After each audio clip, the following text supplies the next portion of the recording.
En la República Dominicana hay conflictos que trascienden lo personal y se convierten en historias que dividen opiniones, levantan sospechas y dejan más preguntas que respuestas. Hoy vamos a explorar un caso que involucra a una pareja, a un poderoso empresario de televisión, ex empleados, comunicadores y muchas acusaciones que han circulado por años sin una conclusión definitiva.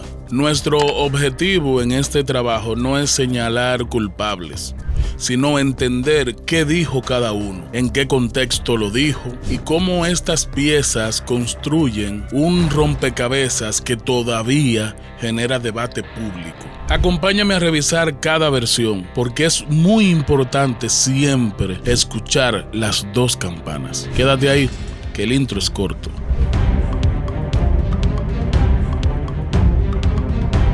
La historia inicia con una pareja conformada por Afe Guzmán y Sara Pepén. Ambos aseguran que tras Sara haber tenido una relación con el empresario Juan Ramón Gómez Díaz, ellos fueron objeto de una persecución y represalias, lo que, según ellos, provocó un proceso judicial que califican como fabricado. Para entender qué tan cierto podría ser esto, primero vamos a escuchar su versión. Esto inicia en el 30 de mayo del año 2005.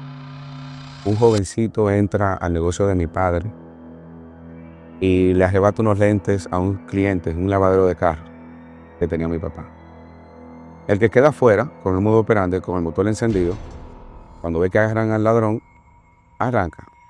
El joven vivía a unas escasas esquinas del negocio y la madre, cuando llega, ve que su hijo se lo está llevando alguien vestido de civil, era la policía, y le va encima al policía. El policía le da un golpe con el arma de fuego que tiene en la mano en la cara a la madre. ¿Qué sucede? Días después, ella hace una denuncia, un querellamiento contra las únicas personas identificables por los golpes que le dieron a su hijo. Ustedes saben que a los ladrones, cuando la agarran infraganti, le da hasta el gato que cruce por ahí. Ella se querelló contra los identificables, que eran los dueños del negocio. Al joven le dio golpe todo el mundo, el que estaba ahí. Todo el mundo. Mi papá llama a la policía, a mí me dieron golpe también porque en la situación yo me estaba metiendo porque era en el negocio nuestro. Nosotros no queríamos que pasara una desgracia en el negocio nuestro. Nos citaron del departamento de género en esos días recientemente inaugurado. Nos hicieron la citación para el viernes 10 de junio del año 2005. Ese día nos dejan a nosotros detenidos ahí, mi padre y yo estrenamos la cárcel que está ahí en la Rómulo Betancourt. Al día siguiente, sábado 11 de junio del 2005, nos envían a la Fiscalía del Distrito Nacional a conocernos medidas de coerción por herir a la madre y al joven. Si ellos hubiesen querido saber quién es el policía, debieron de haber ido al destacamento donde llevaron al joven, que esa unidad fue que lo llevó y lo entregó, y eso queda por escrito en un parte diario, sí. Pero ella no le interesaba el policía, a ella le interesaba a los dueños del negocio, que eran los que manejaban recursos, no el policía, porque luego de eso venía una extorsión. ¿Qué pasa? El día que nos conocen la medida de coerción a nosotros, al joven lo matan.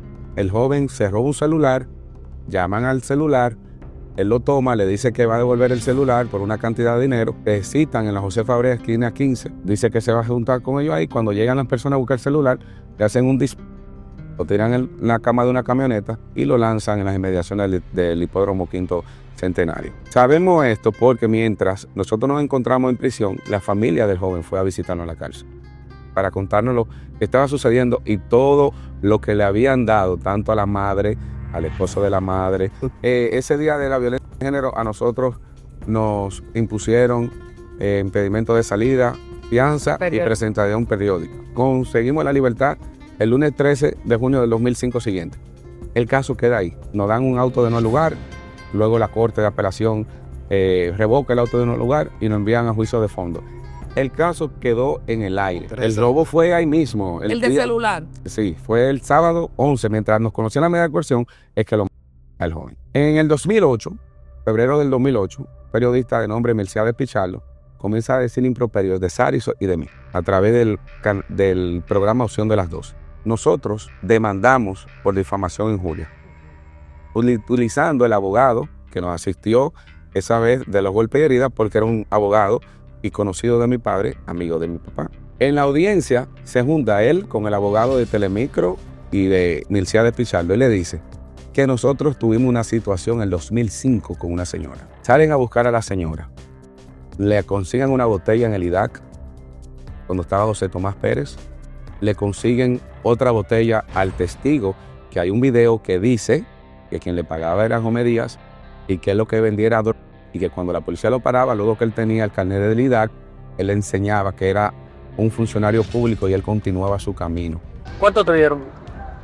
Primero, yo le saqué como 305. ¿Total? No. Y en realidad cuando yo ganaba, yo saqué como 80 y pico, pero 80,000 pesos. Yo sé que el dinero mueve todo. Y veo que eso mueve casi un país entero. Ellos como me dijeron de que tú viste cuando yo lo votaron. Y yo digo, a mí me llenaron la mente de eso. Y digo, sí, digo yo, está bien que voy a decir. Tú lo viste cuando lo montaron en una guagua. Sí, ese era el papel que tú tenías que decir. El papel que tenía que decir. Pero entonces agarraron a otro que trabajaba ahí, ¿no? Que esa gente compraron un testigo, y el testigo de ellos, Gomedia lo compró a ellos. Pero ya tú puedes saber, ahí se involucró un desastre esa noche. Al esposo de la señora lo engancharon a la policía y al hijo de ella lo engancharon a la policía también, a otro hijo que ella tiene. Y el hijo está activo, el esposo no, porque lastimosamente se puso a jugar con el arma y se dio en la cabeza. Como el abogado en la demanda que nosotros le pusimos a Telemicro le cuenta al otro y salen a buscarlo, entonces ellos quieren iniciar un proceso por secuestro y asesinato en el Distrito Nacional. En ese momento el fiscal era Moscoso Segarra, a lo cual él se negó. Entonces, Perfecto Acosta, que era fiscal titular de la provincia de Santo Domingo, entonces inició un proceso incluso fuera de su jurisdicción, porque el hecho ocurre en el Distrito Nacional. Aunque se encuentre allá, inició en el Distrito Nacional y donde inicia el proceso que debe de conocerse la causa. Y asignaron, nada más y nada menos, para que ustedes vean la magnitud del evento, a un fiscal asignado al Departamento Nacional de Investigaciones, que es el DNI, que es de nombre José Miguel Cabrera, para armarnos el caso en la provincia de Santo Domingo. Sara y yo regresamos de luna de miel, que estuvimos fuera, y al llegar a la República Dominicana, 2 días después yo fui apresado, junto con mi padre. Ese apresamiento fue el día 5 de febrero del año 2000, bajo el cargo de secuestro, asesinato y asociación de malhechores. ¿Cometió un error el abogado de ustedes en hacer el comentario de que en el 2005 ustedes habían tenido una situación? Y él no cometió un error, él lo hizo a propósito. Él tuvo un pago por eso. Eso no fue de gratis. Terminó trabajando en la OISOE. Que nos conocía, que se acercaba, andaba buscando una parte del pastel. Todo el que se acercaba, yo conozco a fulano, conozco a fulano, conozco a fulano. Y lamentablemente llegaban con la intención no de sumar, sino de restar. Porque todo el que se acercaba sabía que tenía un beneficio del otro lado, que manejó mucho dinero. Luego de que el Estado Dominicano se usó para eso, que estaban cobrando velidad, todos los actores. Usted ha visto un video, creo que está en YouTube, del testigo estrella de la Fiscalía. El que ellos ponen en el lugar del hecho para que diga, ese fue el que cometió el hecho, cayó. Ese dice quién es el que le paga. Él dijo quién es el que le pagaba. También dijo dónde él cobraba. ¿Y cuánto le pagaron? Que él decía que le daban cada vez que le iba 20,000 pesos. Y un señor que es su caja fuerte, hermano de mi querida Amelia Alcántara, señaló Colombia. Lo señaló directamente hace unos días él. Él estaba allá y sabe cómo todo se armó. Con Hernández Peguero sucedió algo en el cual tu hermano nos acompañó a velar con Hernández Peguero. Y fue cuando ya el caso había ido a la corte, que lo anularon, y que volvía de nuevo.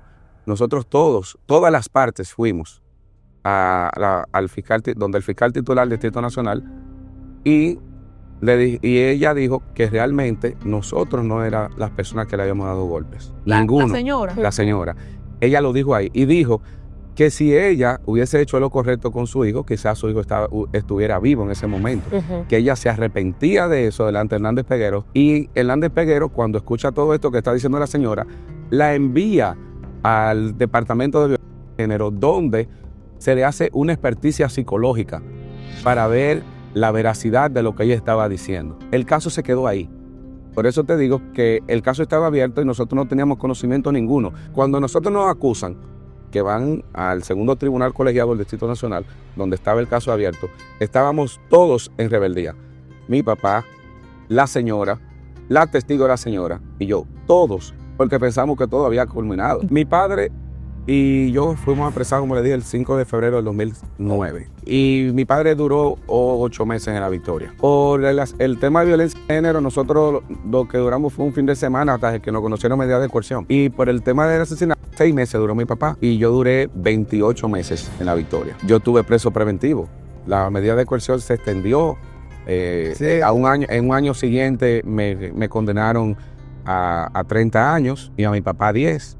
¿Tú crees que a nosotros nos hicieron un proceso para que nosotros tuviéramos bien? El Ministerio Público del Distrito Nacional a nosotros nunca nos acusó de la muerte joven porque tenían conocimiento de que nosotros estábamos detenidos en ese momento. Estábamos bajo su custodia. Incluso una de las pruebas por excelencia en el caso es una certificación del mismo Ministerio Público que dice que estuvieron bajo nuestra custodia desde el viernes 10 hasta el lunes 13 de junio del 2005. No había posibilidad alguna de que ni mi padre ni yo cometiéramos ese hecho. Exacto. Por eso la Fiscalía del Distrito Nacional no se prestó para esa vagamundería. No, pero al muchacho, ¿cómo lo sueltan de una vez y lo agarraron infragante? Porque él era menor de edad. Me apresaron en la calle. Salimos en la mañana, mi papá y yo, a comprar unas necesidades de la empresa, del negocio.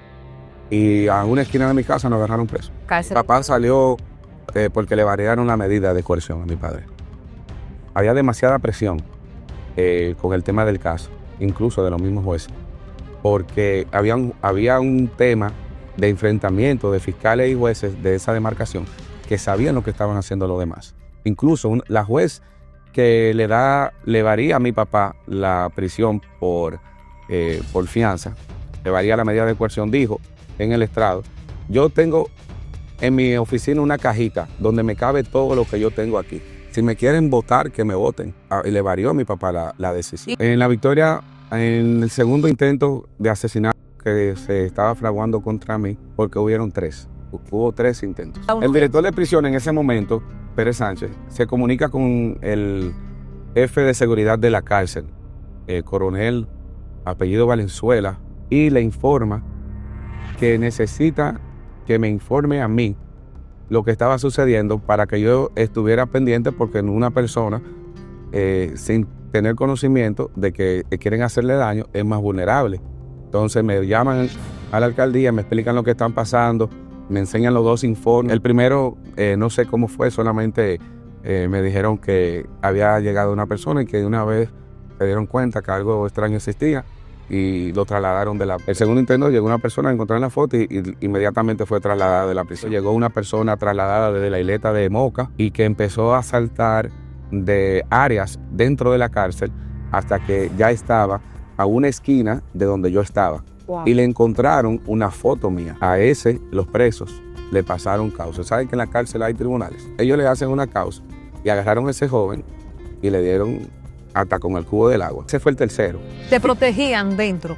Sí, de la prisión. ¿Por qué tú estabas protegido? O sea, mira, los directores de seguridad de la cárcel decían que si a mí me pasaba algo, más que cancelados, iban a salir presos de ahí. Porque iban a ¿Tú crees pensar, que te protegía? Bueno, la misma seguridad del penal. Los coroneles que llegaron ahí, estaba por decisión de ellos, no por decisión. Conocían tu caso. Claro, porque conocían del caso. Entonces decían, oye, pero si a este muchacho le pasa algo aquí, van a decir que yo soy cómplice también. También pudieron haber tenido una línea, pero si te das cuenta, se utilizó el Estado incluso para pagarle a los involucrados. Cobraban de la policía y del IDAC. ¿Quién era el jefe de la policía en ese tiempo? Guzmán Fermín, el mismo que me canceló. Sí, yo era de la Policía Nacional. Yo soy piloto. Yo conozco a Sara en el 2000. Una novia que yo tenía me presentó una amiga. Esa amiga es prima hermana de Sara. En el tiempo nos convertimos muy buenos amigos, ella y yo. La prima hermana de Sara conoce a mi hermano e inicia una relación, un noviazgo con mi hermano. A partir de ese tiempo, que mi amiga y mi hermano tienen una relación, yo pernoto en las actividades familiares de la familia de Sara.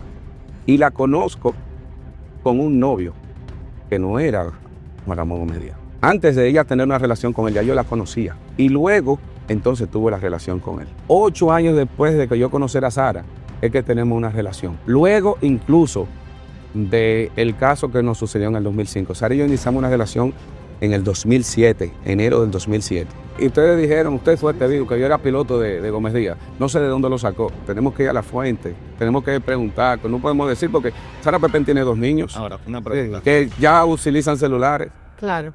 Y se ven en las redes sociales y que dice una persona, no, porque él era el piloto de fulano de tal, y ella lo que le pegaba era cuerno a Gómez Díaz con él. Y ella no tenía absolutamente nada, ella había terminado esa relación. Cuando empezamos la relación tenía como 3 meses que había terminado. Lo que pasa es que los poderosos son así, que entienden que son dueños de todo. Sí.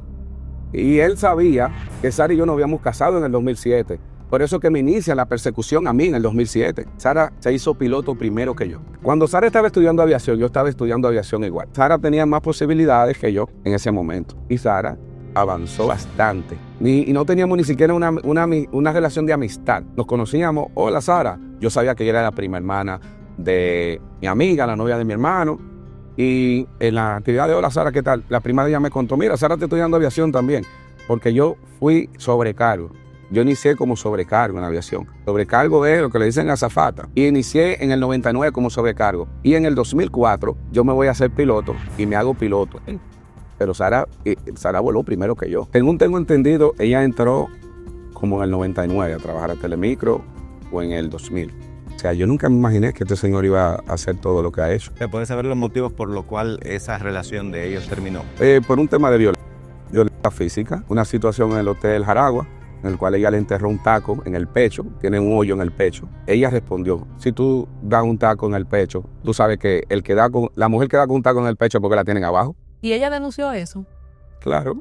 ¿Y qué pasó? Nada. Una de las cosas que, por lo que le pedí a Colombia la réplica, fue porque se cuestionó aquí la integridad de mi esposa. Sara es una mujer que no ha necesitado nunca de dádivas. Sara dejó un programa siendo la estrella de la investigación. Por encima de Alicia Ortega y de Nuria Fiera en ese momento. Los ratings están ahí está la historia. Sara no se fue con un millonario, como dicen. Sara abandonó una relación, inició una conmigo para tener una familia. Sara fue una mujer que estuvo conmigo mientras yo estuve en prisión, que me llevaba la comida que yo me comía, el agua que yo me bebía, mi desayuno, mi cena. Durante 28 meses. Todos los días a la cárcel. Todos los días a la cárcel. Y nosotros, cuando yo salí de la cárcel, yo estaba en -0, que no pasamos hambre, porque yo tenía mamá y papá. La familia de Sara salió corriendo de aquí. Todos se fueron, ninguno de ellos viven aquí. Sara se quedó conmigo echando el pleito en este país. Y salimos de -0 y ella no le interesó. Pues Sara le han hecho 250,000 ofertas. Sara no es una mujer metalizada. Sara no le interesa el dinero. Sara terminó una relación con ese señor porque ese señor no le daba a ella lo que ella necesitaba y encima la maltrató. Pero ella ¿Tú recuerdas la guerra que hubo con César Medina? Cuando ella entró hoy mismo. Hubo una guerra durísima. Pregúntale a Freddy. Muy fuerte. Le subía acabando con el presidente en ese momento, que era Danilo Medina, cada break comercial. Sí. En todas las emisoras cuando Sara entró a trabajar allá.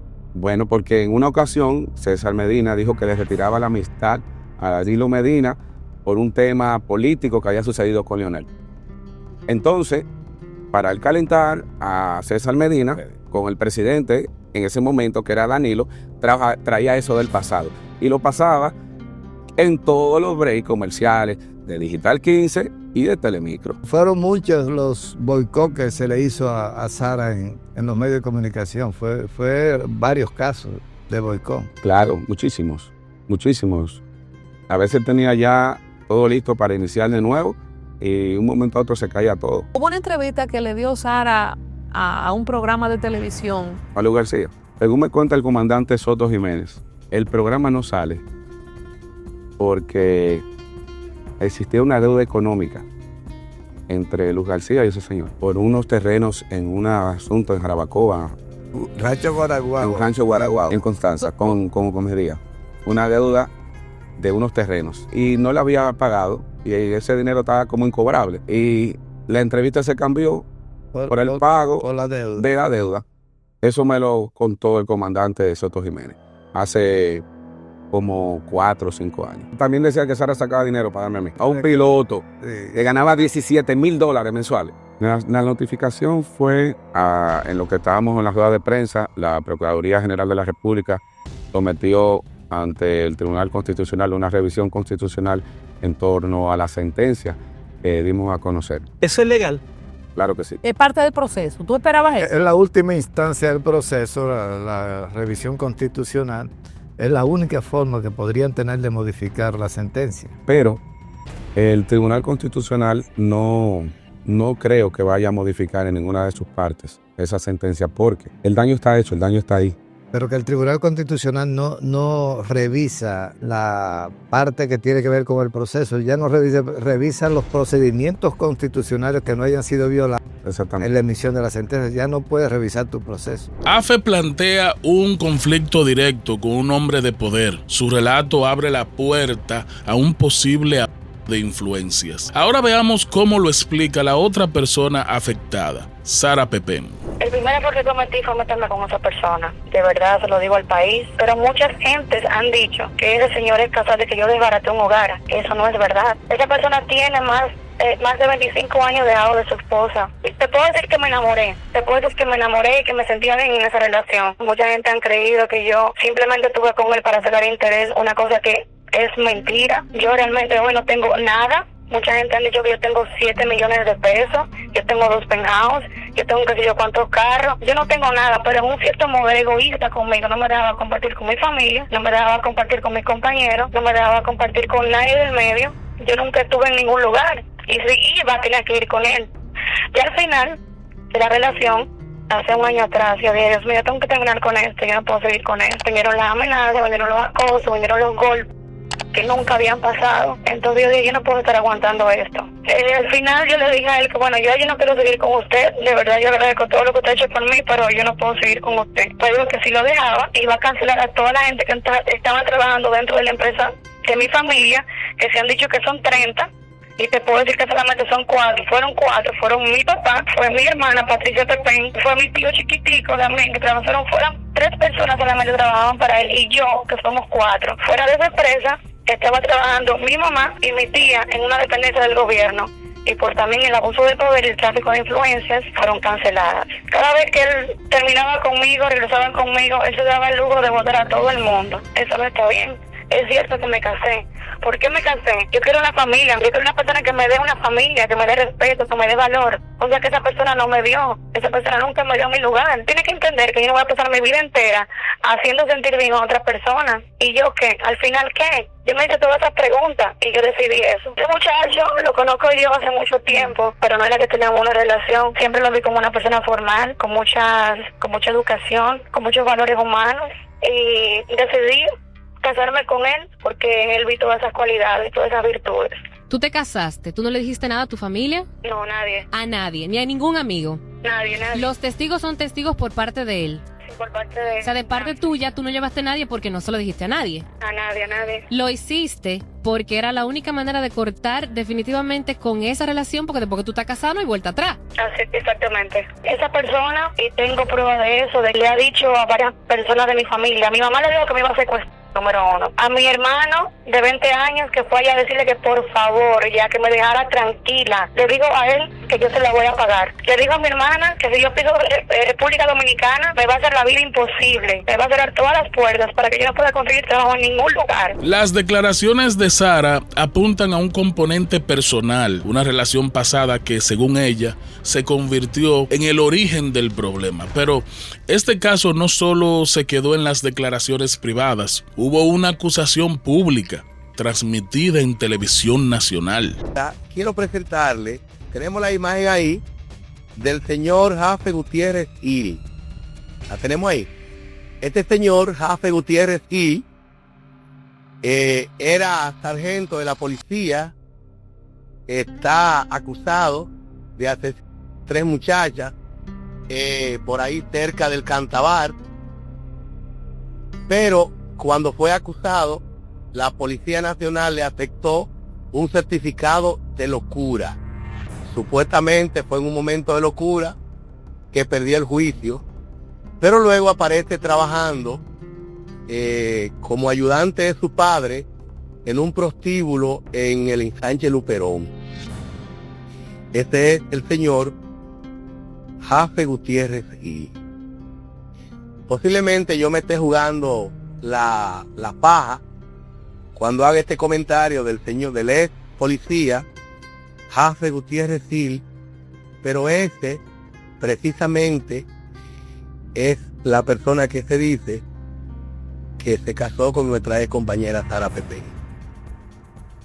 que se casó con ella y que la tiene en la ciudad de Nueva York, donde fueron a parar después de una serie de situaciones que se dieron aquí en el canal, para que la gente tenga una idea y para que a mí dejen de preguntarme qué fue lo que pasó. Ni sé ni me importa, esa es la realidad. Ella conoció a ese tipo, el Cantabat, se volvió loca, se consiguió unos papeles dentro de la misma empresa para llevárselo a estudiar supuestamente en espacio. No era así, realmente fue a Nueva York, se casó con él, el señor Jafe Gutiérrez Gil. Esta tarde yo voy a tener la historia completa y la vamos a publicar en Cotuí Digital para que todo el pueblo se entere y para que sepan que no siempre se tiene el peso mental necesario para soportar ciertos niveles de éxito. Cuando usted está en un sitio y sube o la suben demasiado rápido, termina de esta manera. La acusación lanzada al aire elevó el conflicto a un nivel mucho más serio. Es muy importante saber que el espacio en donde se emitió pertenece al empresario señalado en esta controversia, que es Juan Ramón Gómez Díaz. Pero, ¿qué dice alguien que sí trabajó directamente con él y lo defiende? Mira, en los años 2007, 2008 ya yo no estaba en Telemicro porque pertenecía a lo que era el Canal 4. En el Canal 4 yo tenía mi programa Meridiano, que era un espacio que nosotros hacíamos de 2 horas. En el tiempo que conocí a Afe, él era novio de una muchacha que trabajaba conmigo, se llama Karina Rodríguez, era la jefa del cuerpo de baile del CAN de la tarde. Ese era el programa que yo tenía en Digital 15 para esa época, y él colaboraba con nosotros. Como andaba con Karinita, pues él la llevaba y la movilizaba con todas las bailarinas que trabajaban para el programa. En ese entonces comenzó nuestro vínculo, pero antes de eso yo conocí a su papá, Afe Gutiérrez, que era el dueño del lavador Luperón de la Josefa Brea, aquí en la capital. Y ya por esa presentación, pues nosotros lo asumimos y era muy cercano. Ya en esa situación del noviazgo que tenía con Karina, en esa época Sara también trabajaba en el programa Atrapado como bailarina también. Parece que hubo como una rivalidad entre ella de ese ego femenino que existía de la juventud. Y pues entonces él rompió con Karina. Bueno, entonces ahí viene, en esa época Sara tenía un romance o un vínculo sentimental con Juan Ramón, que luego de que él empezó con esa relación, trató de que ella se fuera preparando, la mandó a hacer un curso de locución a la Otto Rivera con el profesor Nova Ramírez, y la preparó, y de ahí sale el programa. Bueno, pues ya todo el mundo sabe la inversión que se hizo. Ya en una situación no muy normal, hubo la rotura por la situación que hubo sentimental con Afe, sintiendo Gómez Díaz que se había sido traicionado. Yo trato de hablar las cosas como son, la verdad. La relación con quien Sara tenía antes de estar con Juan Ramón era con el coronel Quiñones, piloto de la Fuerza Aérea, que ella rompió con él para empezar lo que fue, o no sé si Buenalí terminó con él, pero no era con Afe. No, eso no es así. Ellos empezaron ya después, como yo te estoy diciendo. Programa Atrapado que producía en ese entonces Miralba Ruiz, producía ahí también Héctor, ya fallecido, y también Idelfonso Ureña participaba en ese programa, a donde ella estuvo ahí. Ahí quedó el flechado, Gómez Díaz. Parece que sí, porque en esa época fue que comenzaron con su relación. La verdad es que es muy lamentable que todo esto esté pasando. Son situaciones que mayormente terminan en tragedia, porque hemos visto en la República Dominicana cómo los feminicidios. La violencia intrafamiliar ha ido surgiendo y fortaleciéndose exactamente porque no existe una comunicación, porque si tú y yo tenemos una relación, que no es el caso, y ya no tenemos atracción uno al otro, lo que tenemos que terminar y no hacer las cosas indebidas, porque eso puede traer desenlaces fatales. Tú sabes que todo eso viene a salir, a reducir, después del tema que tiene Dani con Gómez Díaz, del Canal 3. ¿A ti no te parece sospechoso que ese tema haya cogido fuerza en un momento donde hay una batalla crucial que enfrenta a dos emporios de comunicación? ¿Quién sacó la información en los medios de comunicación? ¿Quién le da la cobertura y coge el tema como estandarte? ¿Quién es el primero? Yo te estoy preguntando. Pero Dani Alcántara. Entonces, y después de eso, la entrevista, ¿quién tú hablaste de quién hizo la otra entrevista? De Colombia Alcántara. ¡Oh! Estimado magistrado, usted acaba de decir que hay intereses. Nada en la República Dominicana es coincidencia. Todo en la República Dominicana es manejado. Y te lo he dicho a ti en 20,000 ocasiones que he venido a este programa contigo. Todo se basa en estrategia, de una a otra. Yo lo que quiero es, en lo particular, que armonicen esa situación. ¿Tú sabes por qué quiero que armonice? ¿Por qué? Porque lo conozco a todos. Conozco a Afe, conozco a Sara. Yo fui el único que visitó a Afe cuando estuvo preso. De los medios, no lo visitó Dani, no lo visitaste tú ninguno. El único que fue solidario con él fui yo. Ahora lo que yo estoy buscando es que haya una armonía entre ellos. Ya pasó, terminó. Oye, aquel se sintió mal y él se sintió golpeado. Vamos a armonizar, porque nosotros no podemos ser hinchinchadores y a apagar un fuego con un galón de gasolina. Hay una situación de un problema mayor. Ahí hay un problema pasional. Hay una parte que se siente golpeada y hay otra que se siente golpeada también. Y al final va a terminar mal si sigue. Entonces eso no es casualidad. Yo meto la cabeza si eso no fue inducido. Aquí todo es manejado. Pero el hecho de que él pasara ese tiempo en prisión. Entonces, es mentira que murió un niño que se metió a robar en el lavadero de su papá. Es mentira. Hace rato que yo le he dicho a Afe que deje eso tranquilo. No quiero que me vean a mí como defendiendo una parte o la otra. No. Para nada. Tú no te estás inclinando más a Gómez Díaz que a Afe. Lo que pasa es que hay una batalla sistemática contra Gómez Díaz. Yo nunca he estado con el fuerte. Yo siempre estoy con el débil. En este momento el débil de Gómez Díaz porque no está en el Estado. Le cortaron la luz, le persiguen, le quitan todos los contratos, le sacaron toda la publicidad. Lo están ahogando. ¿Qué quieren?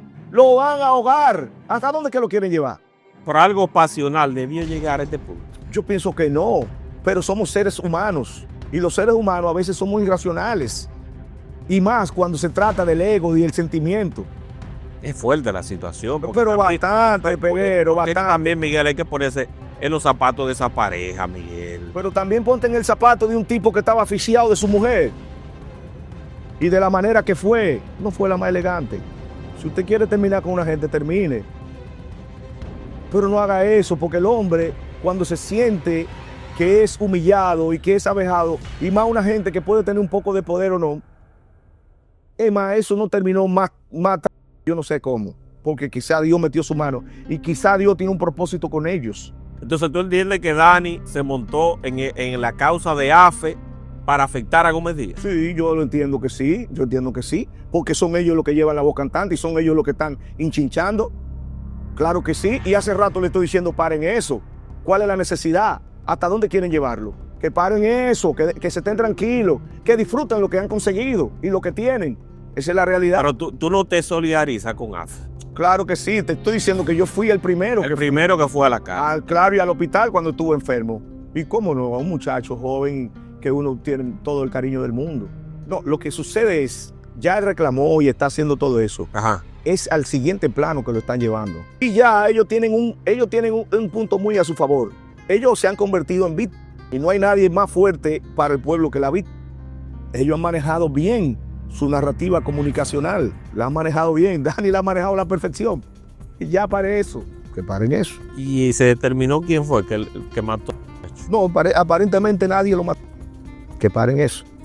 Es diciéndole la verdad, mi hermano. Tienen que armonizar porque estoy mirando dónde va a terminar eso. Va a terminar feo. ¿Te preocupa? Sí. Mucho. Me da mucha pena porque yo conozco toda la historia y como tú dijiste bien al principio, no creo que haya nadie en el país que haya intimado una amistad con Juan Ramón Gómez Díaz como yo, pero al mismo tiempo, la amistad que yo tengo con Sara y Afe Gutiérrez llega a Telemicro a través de mí, porque él era el novio de Karinita. Karinita era la jefa del cuerpo de baile del programa que yo tenía que se llamaba El Can de la Tarde, Karina Rodríguez, que después se casó con el pelotero Abraham Núñez, una muchacha bastante hermosa. Y Karina, en un momento llegó una rivalidad entre bailarinas, que había una rivalidad entre ella y Sara, porque trabajaban en 2 programas, que en ese entonces, cuando llegan a las manos, empiezan a relacionarse entre sí. Y hoy mira lo que ha estado pasando. No es una cosita. Tú sabes que hay una situación pasional. Hoy ahí hay un sentimiento envuelto. Y cuando hay sentimiento envuelto y hay una de las partes que se siente lesionada, que se siente traicionada, esa persona va a reaccionar y no de buena manera. Porque yo digo lo siguiente, si hay una relación yo con otra persona, o una persona conmigo o contigo, si ya no nos atraemos mutuamente, vamos a dejarnos y a dejar las cosas bien, no hacerlo por detrás, porque eso es lo que ha traído las grandes cantidades de feminicidio, de violencia interfamiliar. O sea, son muchas cosas las que pueden pasar. Okay. ¿Tú llevas a Afe Gutiérrez a Telemicro en qué año? Afe Gutiérrez entró allá a partir del 2002. ¿A hacer qué? Él andaba, era con Karina, él era el novio de Karina. ¿Sara Pepén en qué año entra? Como en el 2000. Ellos entraron, no, es mucho antes. Ella entró en el programa Atrapado, eso fue como en el 98 por ahí. Sara Pepén. 99, exactamente. Y Karina. ¿A qué hora se transmitía Atrapados? Eso era a las 6 de la tarde de los domingos. Ok, 6 de la tarde de los domingos, Atrapados. Y de Atrapados, ella hace el crossover a Zona 5.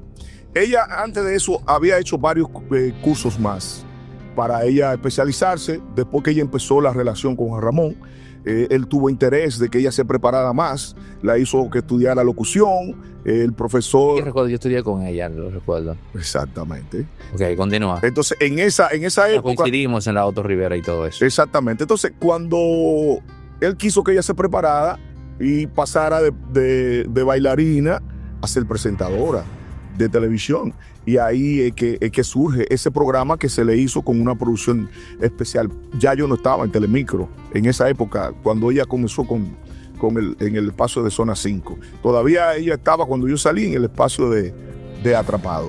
Pero entonces él llega ya no como empleado, sino como... No, colaborador, era un colaborador, porque Afecito, así que le decimos Afecito, porque su papá era Afe Gutiérrez. Afe Gutiérrez era el dueño del lavadero Luperón, que es a donde pasa el incidente del muchacho que falleció. Porque ahí lo que pasó, ese muchacho que mataron en esa época, parece que se había metido y se había robado algo en ese lavadero, y salieron a buscarlo, identificaron que era él, y después el muchacho apareció muerto. Esa fue la realidad. Entonces, como él era hijo de Afe, que Afe era amigo de todo el mundo, en el medio era conocido porque presentaba muchísimas actividades, pues nosotros nos identificamos con él y lo pusimos a trabajar como en una participación de la presentación de lo que era el Can de la Tarde. Y ahí él es que me tiene, te voy a mandar el video ahorita, él es que tiene, él y su hermano tienen las armas cuando se suponía de que a mí me estaban custodiando para salvar la alegría, y ellos eran los que me tenían secuestrado, se suponía, en la trama que teníamos para esa presentación. Y en esa época él entró y siempre estaba colaborando, me llevaba a las muchachas, las bailarinas, el cuerpo de baile, y tenía buena relación con todas. No, porque acuérdate que eso se descubrió en un viaje a Estados Unidos, donde ella estaba con Juan Ramón. Eso no se ha manejado, pero es la realidad y tengo que decirte la verdad. Y él estaba en una habitación debajo de donde estaban ellos. Esa es la historia que yo conozco. Y ahí es que explota la situación de que ella estaba con Afe, y Gómez Díaz se enteró de esa situación cuando ella era aparentemente su pareja sentimental. Entonces ahí es que viene esa explosión. Esa es la realidad. Ella estaba en el mismo hotel, entonces él estaba en una habitación debajo de ellos. Entonces se conoce públicamente la rotura de Juan Ramón. Pero, ok, Juan Ramón conocía de la existencia de Afe Gutiérrez antes de eso que tú acabas de citar. Yo creo que no. Yo pienso que no. Él se enteró ahí, de acuerdo a lo que yo tengo, porque eso se dio de una manera muy, muy inusual, porque era un viaje VIP y se suponía que no debió estar ahí. Por ahí es que viene la explosión de ellos, el cierre y terminan. O sea, que no terminaron en buena ley. Eso trajo como consecuencia todo lo que hemos nosotros visto que se ha estado debatiendo en los medios. Miguel Ortega ofrece la contraparte, o sea, la otra campana. Un relato donde Gómez Díaz es un empresario recto, con decisiones firmes y que actuó motivado por ofensas, por un dolor. Sin embargo, otras figuras que trabajaron bajo el liderazgo de Juan Ramón Gómez Díaz tienen experiencias muy interesantes. O sea, yo de hecho me preparé mi salida con mucha conciencia. Yo dejé todo por escrito, lo que yo tenía en las manos, que se había completado y sugiriendo quién podía seguirlo, lo que estaba en proyecto y en qué estatus quedaba y quién podía seguirlo, lo que estaba pendiente, cómo empezar a armarlo y quién podía seguirlo. Yo lo dejé todo documentado. Pero cuando yo fui a despedirme, que ya yo me iba, porque yo le dije a él, en una ocasión recuerdo que con Félix Vinicio Lora, para unos premios soberanos, que volvía para el canal y se iba a hacer la alfombra, yo estuve. Sí, eran Cassandra, es verdad, en ese momento. Y yo iba a conducir la alfombra.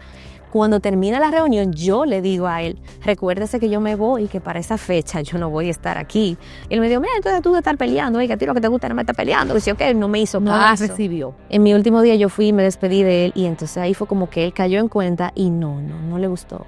No. ¿Y qué te dijo? Saliendo por esa puerta se acaba tu carrera. Sí. Pero yo lo comprendo. Porque es que esa es su forma. O sea, ¡te maldijo! Sí, ¿qué tú le dijiste? Que si eso era lo que me esperaba, pues yo no... Pero que yo sabía el trabajo que yo había hecho. Y que yo confiaba en eso, en el trabajo que yo había hecho. ¿Y cómo se reconciliaron después? Mira, la reconciliación vino un par de años después, cuando en un lugar público, porque yo a veces me lo encontraba en los sitios y yo me quedaba pendiente de su reacción. Entonces, ¿ignoraba? Sí, ignoraba. Llegó un momento que en un lugar público, entonces, de la nada, él me vio lejos, me abrió los brazos. ¡Mira, Alba! Entonces yo fui donde él. Y ahí fui, nos dimos un abrazo, como si no hubiera pasado nada. Como un para mí nunca... guapito. Es que yo lo conozco. O sea, no era resentimiento. No. Pero si no. No. ¿Cómo se dice cuando los niños hacen eso? Para nada. Un berrinche de niño. Es más, déjame decirte, o sea, yo no recibí a mi salida de Telemicro nunca un ataque de Telemicro. Nunca.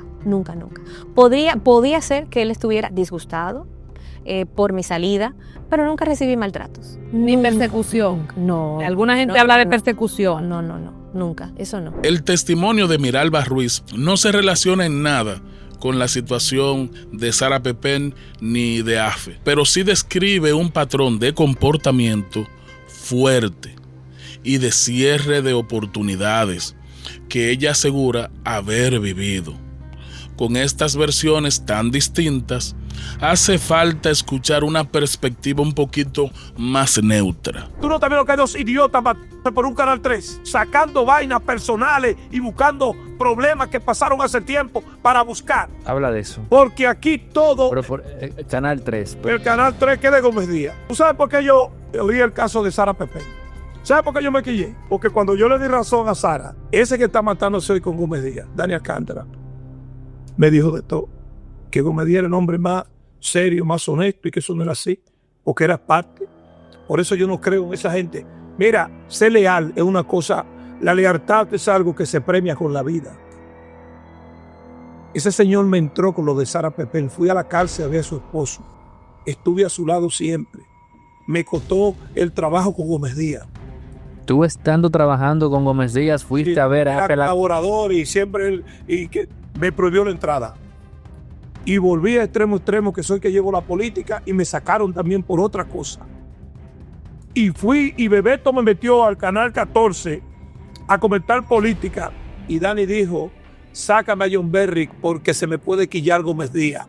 Y John Berry me afecta los intereses. Canal 15, querrás decir entonces. No, del 14, que de Dani. Bebeto estaba ahí. Canal 14. Sí. O sea, Dani tiene varios canales Varios entonces. canales. O tiene que era el 35, tiene el 14. O sea, Dani Alcántara es dueño del 35 ahora. Sí, del 35 de años. Claro. Ahora me entero.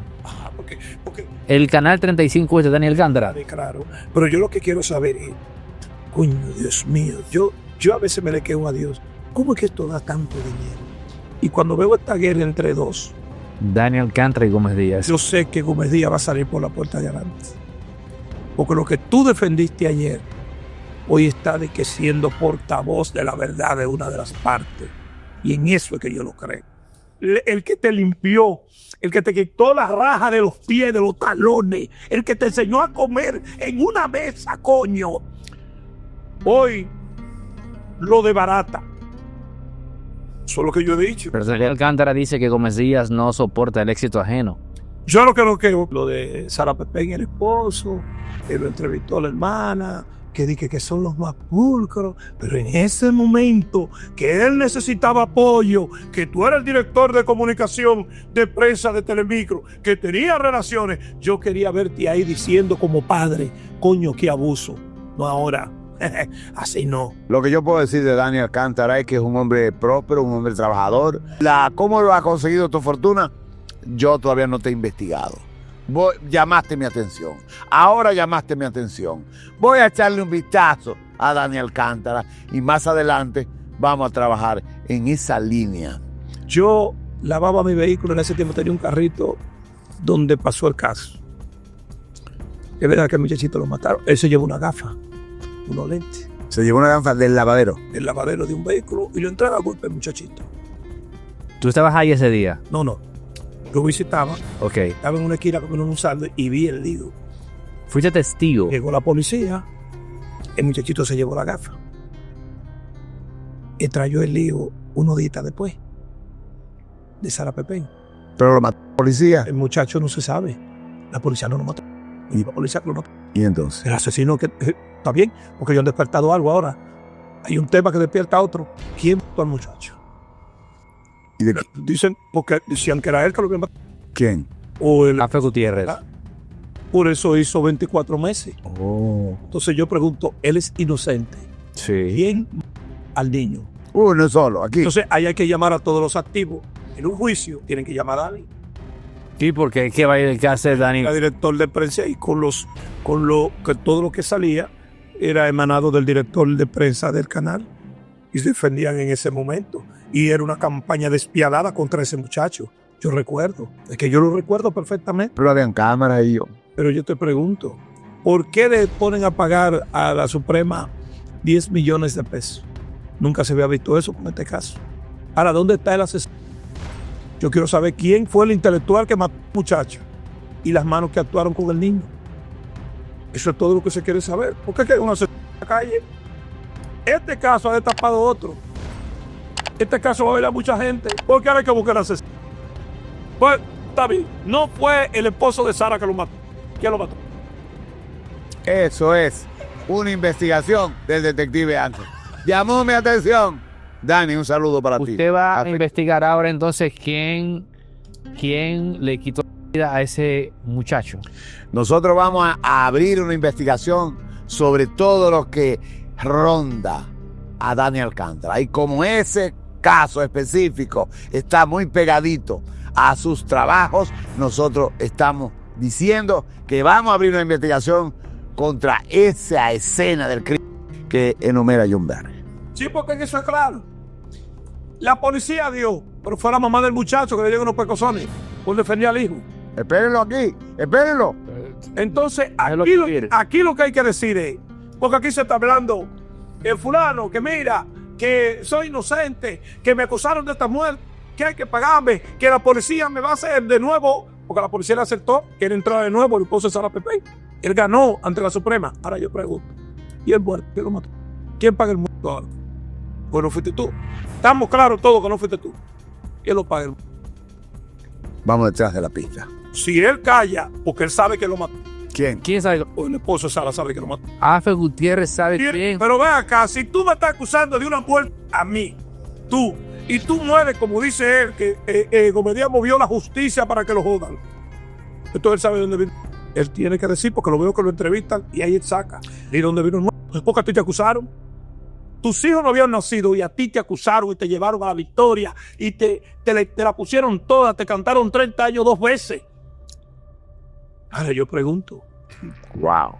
¿Quién auspició? Eso está, tiene que investigarlo. Eso va. Eso es un programa para la historia. No, ese yo prometo, Aneudi, en una semana tener una ampliación de lo que no se ha hecho en ese caso. La postura de John Berry introduce de alguna manera un punto medio, reconoce las tensiones, pero también los matices. Y probablemente eso es lo que hace a este caso tan complejo. Cada versión contiene emociones, intereses y experiencias muy distintas, hasta connotaciones políticas, como lo que es el conflicto entre Juan Ramón Gómez Díaz y Daniel Alcántara. Estos últimos teniendo una disputa por un canal de televisión que cada parte asegura que es suyo y que en muchos análisis tanto de Miguel Ortega como de John Berry y de otros comunicadores es el génesis de que esta historia que empieza en el 2005 vuelva a resurgir como un escándalo mayúsculo. No lo vio venir en ningún momento. Entonces, no es la casualidad de que es una que en este momento una de las 10 personas de las 10 personas de la República Dominicana que tiene mayor poder en medios políticos y en medios económicos. Ya lo sé.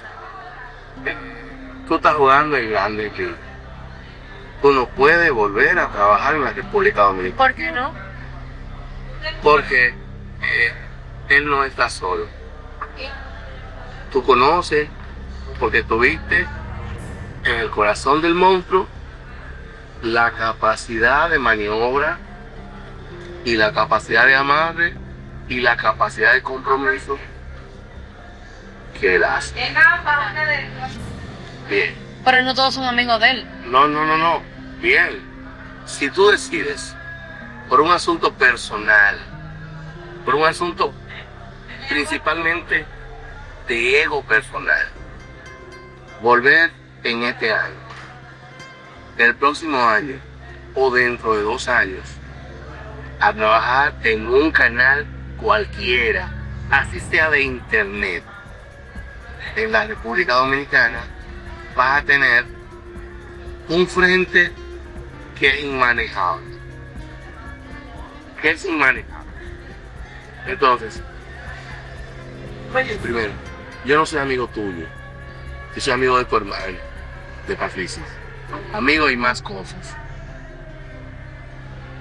Pero amigo, ¿en qué sentido? Porque nos conocimos en la misma época. O sea, yo soy... Y yo soy amigo de tu hermano, no de ti. Y tú lo sabes. Pues tú y yo no somos amigos. Yo soy amigo. Pero con eso tú me quieres decir que tú hablaste mal de mí porque tú eres un amigo mío. No. Con esto te quiero decir que la recomendación que te estoy haciendo, tú la tomas o la dejas, punto. Okay. No te la estoy ni siguiendo, ni mandando, ni pidiendo. Te lo digo como alguien que está en el medio. Okay. Es una cosa inmanejable en este momento. ¿Quién? Tú y el medio de la comunicación en la República Dominicana. ¿Pero por qué yo? ¿Quién tiene la culpa? Nosotros todos. ¿Cómo que nosotros todos, Melciada? Tú no te puedes incluir en esto. Dime una cosa, ¿por qué tú hablaste en contra de mí sin tú querer? Porque tú dijiste a mi mamá que a ti te mandaron. ¿Tú le dijiste a tu mamá? Ajá. ¿Tú hablé con tu mamá? Le mandaste a decir que me llamaran a mí. No, yo hablé con tu mamá. Le mandaste a decir que me llamaran a mí. Si yo te llamara a ti, para tú explicarme las cosas. Es que yo no conozco. Que tú no conoces a mi mamá, Mercedes, pero ven acá, vamos a ser más serios. No, de verdad. Tú no ibas a la Bolívar y a sentarte con mi abuela y mi mamá. Sí, pero yo no conozco a tu mamá. O sea, tú me ibas a presentar y me dices, tu mamá, yo la conozco. Okay. Yo conozco en tu familia a ti y a Patricia. Pero bien, resuelto eso, ajá, visto esto, en este momento no existe forma, ajá, normal de que tú puedas desarrollar ningún proyecto en la República Dominicana. Eso no, tú eres muy negativo, tú estás muy negativo. No es lo que yo creo. No es lo que tú crees. Una buena pregunta que te voy a hacer ahora, mira, como amigos o como conocidos que somos. ¿Qué tanta seguridad te daba a ti de decir todo lo que tú dijiste sin saber que era real? Yo me senté un día en mi escritorio, en mi segmento, y expliqué a la comunidad periodística dominicana y a la ciudad dominicana por qué yo no había tomado partido directamente en la situación. Primero, porque si hablaba de ti directamente, la comunidad periodística y social iba a decir que me mandó Gómez Díaz. Eso tú lo puedes ver porque está incluso en YouTube. Y si hablaba a favor de Gómez Díaz, iba a exponer una situación en la que yo no quería ver ninguna. ¿Pero fue así? Óyeme, el comentario que se está poniendo, creo que todavía toqué, porque lo pusieron como bomber, creo que fue, en Televisión Internacional, es eso que yo digo. O sea, yo no había hablado hasta ese momento, formalmente, de la situación. Priscila, discúlpame que te interrumpa. Tú hablaste el día 19 de febrero, por la opción en la cual tú decías que yo había asesinado 3 mujeres. Y lo puse incluso en tu digital, hasta que me llamó alguien de tu comunidad, ajá, o de la zona donde tú vivías antes, y me desmintió todo eso. Borré todo eso, pero lo que se dice en medios de comunicación ya no se puede recoger. No se puede recoger, o sea que tú me dejas a mí embasado de que yo soy un asesino. No. Sí, escúchame, déjame hablarte. Usted dijo que yo había asesinado 3 mujeres. ¿Esa información? Juan Ramón Gómez. Juan Ramón Gómez ya le dio a usted esa información de que yo había asesinado 3 mujeres. Porque él le diga a usted que yo asesiné 3 mujeres, si usted sabe si eso fue así o no fue así, usted tiene que decir que por ahí se ve yo soy que te mandó él. Ok, él me dice toda esta información. Usted tiene que conocerme la cara, que yo soy un muchachito. Él me da toda esta información y me da un sobre, ajá, con 50,000 documentos. Yo hice un comentario. Con la cicla de él. Con todo la vaina del cicla. Sí, que me sacó el cicla también. El ataque de él. Y le dije, y el otro día me entrega otra parte. Óigame bien. Yo no voy a seguir en este juego. Yo puedo seguir trabajando aquí con mi trabajo, pero esto no forma parte de mi estilo de trabajo. Y me dice, ok, pero después seguimos hablando porque tenía a Bellonino ahí. Yo me voy, como 15 días después es que él me entrega el acta de matrimonio y todas estas cosas, y es cuando yo digo, miren, yo no había vuelto a hablar de esto, por esto. ¿Y por qué tú no aprovechaste en ese momento y de mentirte que yo era un asesino, que tú lo dijiste? Porque yo nunca en la vida había hablado contigo y mi número de teléfono es... Lo que queda claro es que este no es un conflicto simple. Una pareja que asegura haber sido perseguida, un empresario de gran influencia en los medios, de mucho poder político, declaraciones públicas, ex empleados que lo defienden, otros que narran experiencias tensas y voces externas intentando equilibrar el discurso. ¿Dónde está la verdad? ¿En el poder que puede moldear una narrativa? ¿En las heridas personales que se convierten en acusaciones? ¿O en una mezcla de ambas? Como siempre, nuestra intención no es juzgar, sino exponer información para que usted saque sus propias conclusiones escuchando las dos campanas. Si quieres que hagamos un análisis más profundo de alguno de los protagonistas o documentos del caso, déjalo en los comentarios.